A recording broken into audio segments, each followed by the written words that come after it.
नमस्ते। जॉब से टनल के विशेष पेशकश में आप तमाम लोगों का स्वागत है। बताना चाहेंगे कि गत दिवस जो बुलेटिन गया था एचपीएससी के थ्रू, दरअसल उसमें एक कमी थी। कमी ये थी कि एचपीएससी न हो करके एचएससी बोलना था, मतलब हरियाणा पब्लिक सर्विस कमीशन की जगह पे हरियाणा स्टाफ सिलेक्शन कमीशन। हम मानते हैं इंसान गलतियों का पुतला होता है, खामियों का पुतला होता है। गलती हुई, उसको हमने स्वीकार किया, लेकिन हमने अपने गलती को तो स्वीकार कर लिया, हुकूमत अपने गलती को स्वीकार कैसे करेगी। 2022 नए साल का शुरुआत, हरियाणा में बड़ी खबर, 34% युवा बेरोजगार और 5000 जो वैकेंसियां निकाली गई थी उसके नॉमिनेशंस को वापस ले लिया गया सरकार के द्वारा।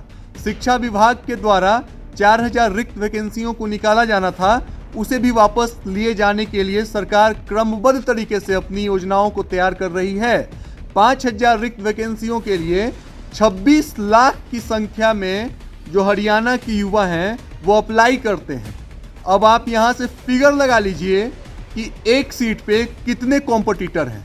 ऐसे में सोचना और समझना चाहिए कि एक तरफ हरियाणा के मुख्यमंत्री ये बोलते हैं कि हम सीएमआईए के डाटे को नहीं मानते हैं, हम उन पे जवाबी कार्रवाई करेंगे।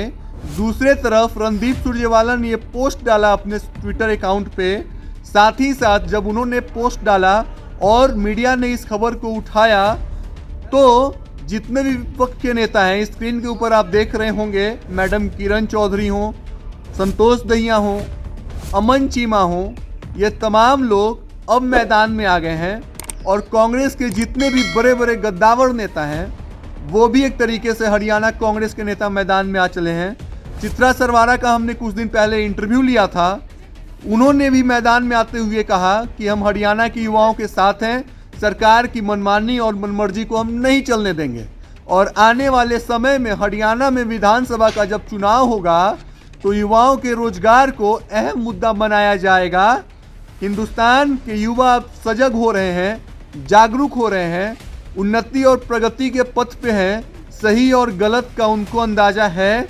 आने वाले विधानसभा चुनाव में हरियाणा के युवा हरियाणा के तथाकथित सरकार से ये जरूर हिसाब मांगेंगे कि आपने शिक्षा, रोजगार, उन्नति, तरक्की के लिए समाज में क्या किया, युवाओं के लिए आपने क्या किया, शिक्षा और चिकित्सा के क्षेत्र में आपने क्या किया।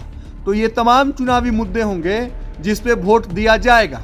साथ ही साथ कांग्रेस के तमाम वरिष्ठ नेताओं ने कहा है कि जो ये बीजेपी सरकार का काम करने का तरीका है, उनके काम करने की कार्य प्रणाली है, कार्यशैली है, नीति है, वो युवाओं को बरगलाने के लिए ही काफ़ी है और बेहतर है। काफ़ी है का मतलब ये हुआ कि अभी तक युवा भ्रमित हुए हैं इनके माया जाल में।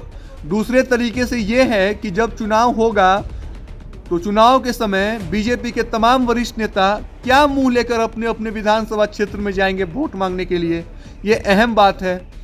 कार्यक्रम अच्छा लगे तो इसे लाइक, शेयर, सब्सक्राइब जरूर करिए। धन्यवाद।